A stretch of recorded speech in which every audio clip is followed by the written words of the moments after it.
me llamo Silvia y el día de hoy aprenderemos el tema de las diferencias entre guerra civil y conflicto internacional, con lo cual comprenderemos las diferencias, obviamente, entre ambos conceptos. También aprenderemos algunas características de ambas y veremos algunos ejemplos, brevemente, obvio, de la antigüedad y de la actualidad.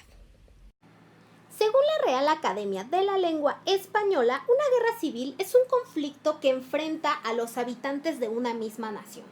Sin embargo, esta definición carece de algunos elementos que nos van a permitir diferenciar una guerra civil de un conflicto internacional. Por lo tanto, es importante dar algunos ejemplos de guerra civil en la antigüedad y en la actualidad. ¿Y ustedes se han preguntado por qué motivo, causa, razón o circunstancia habitantes de una misma nación se enfrentarían? Bueno, pues existen diversas, sin embargo, una de las principales es la diferencia ideológica del ámbito político, económico, religioso, etc., entre diversos grupos. Pero también se puede dar el caso de que esa nación esté bajo el dominio de otra más fuerte. Para no hacerles el cuento tan largo, cabe destacar que a grandes rasgos y de manera general, en una guerra civil existen uno o varios grupos ideológicos que van a ser contrarios al orden existente, es decir, se van a enfrentar al gobierno o al Estado. Para ejemplificarles esta cuestión de la guerra civil, les voy a hablar de dos guerras que se dieron en la antigüedad. La primera de ellas, la llamada Guerra de Secesión, que se dio en Estados Unidos en el siglo XIX, que a grandes rasgos comenzó porque los estados del norte estaban a favor de que se prohibiera la esclavitud y los estados del sur estaban en contra de que se prohibiera dicha situación, ya que esa era la base de su economía. Por otra parte, está la llamada renovación o restauración Meiji, que ocurrió también en el siglo XIX, pero en Japón. Un Japón que estaba bajo un régimen conocido como shogunato. Entonces surgió un grupo que pretendía regresar al imperio y con esto abrirle paso a la modernidad que no permitía el llamado shogunato. Otro ejemplo, pero más reciente, es la llamada Primavera Árabe, la cual consistió en una serie de sucesos ocurridos entre 2010 y 2011 en algunos países del mundo árabe, que pretendían que se diera paso a una mayor democracia o a dejar de lado las dictaduras. Todo comenzó porque a las autoridades de Túnez se les hacía muy gracioso tirarle o decomisarle su mercancía a un joven vendedor de frutas llamado Mohamed Bouazizi. Pero este joven llegó al punto de cansarse un día que se prendió fuego. Entonces, esto desencadenó una serie de protestas que logró quitar del poder al dictador Ben Ali. Al poco tiempo, las protestas se extendieron por algunos países del mundo árabe: Egipto, Yemen, Bahrein, Libia y Siria. En los primeros tres países, las protestas fueron pacíficas y en Libia y en Siria se desataron guerras civiles que continúan hasta la actualidad.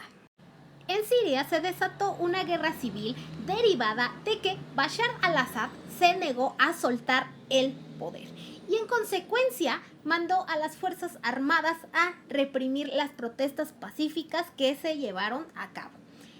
Como consecuencia surgieron grupos terroristas que pelean hasta la fecha con las Fuerzas Armadas, pero estos grupos ya no pretenden una democracia, sino la formación de un califato, es decir, un gobierno basado en las leyes del Islam. Pasando a otro tema, el conflicto internacional es un enfrentamiento violento que se da entre dos o más países o estados, obviamente por un choque de intereses entre ambos. Y aquí también cabe preguntar, aunque esto es más común, ¿por qué dos o más estados entrarían en conflicto? Bueno, pues existen diversas causas. Podría ser por diferencias ideológicas también, o porque a lo mejor algún país o algún estado considera que un territorio de otro le pertenece. Sin embargo, tras de todo esto existen cuestiones económicas. ¿Por qué? ¿De qué le sirve a un país tener más territorio si no le extrae recursos? Y esos recursos significan cash. Para ejemplificar ahora conflictos internacionales en la antigüedad, les voy a hablar un poco acerca de las llamadas guerras púnicas, las cuales se dieron en algunos puntos de la antigüedad antes de la era común o antes de Cristo, entre las potencias del momento, que eran Cartago y Roma, debido a que Roma se asomaba como un potencial rival muy peligroso de Cartago. Al final de estas guerras, ganó Roma y Roma se quedó con los territorios de Cartago. Ahora les voy a hablar de un conflicto que no es tan actual. ¿Por qué? Porque ya no es tan vigente.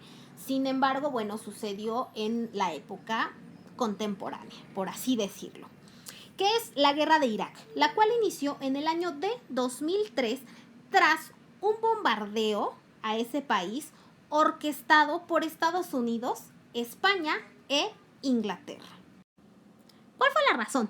Bueno, pues que en un contexto en el que Estados Unidos tenía pleito casado con el terrorismo, detectó que el presidente de Irak, Saddam Hussein, poseía armas de destrucción masiva y que además las fabricaba. Pues al fin y al cabo, todos los musulmanes son terroristas, según Estados Unidos. Eso era lo que decía Estados Unidos. Pero en realidad lo que sucedía era que este país pretendía tener un control en la zona para acceder a su petróleo y a su gas natural, recursos por los que tanto pelea Estados Unidos y que no tiene. Y bueno, pues en el tiempo que duró la guerra sucedieron varias cosas. Surgieron grupos terroristas como Al-Qaeda, asesinaron a Saddam Hussein y demás. Pero en 2011, Estados Unidos, aunque se sentía muy chicles, decidió emprender su retirada. ¿Por qué? Porque decían que únicamente se había agudizado la violencia en Irak y los grupos terroristas parecían no tener fin. El día de hoy aprendimos el tema de las diferencias entre guerra civil y conflicto internacional. Y yo, con este tema, los invito a que reflexionen hasta qué punto la guerra es justificada o no es justificada. ¿Por qué? Bueno, pienso, por ejemplo, en la cuestión de la primavera árabe, donde aparentemente las causas son buenas, pero llega un punto en el que pagan inocentes. ¿O qué decir de la guerra de Irak, por ejemplo? Por recursos naturales. ¿Vale la pena en realidad que muera tanta gente por ambiciones de otros países? Piénsenlo.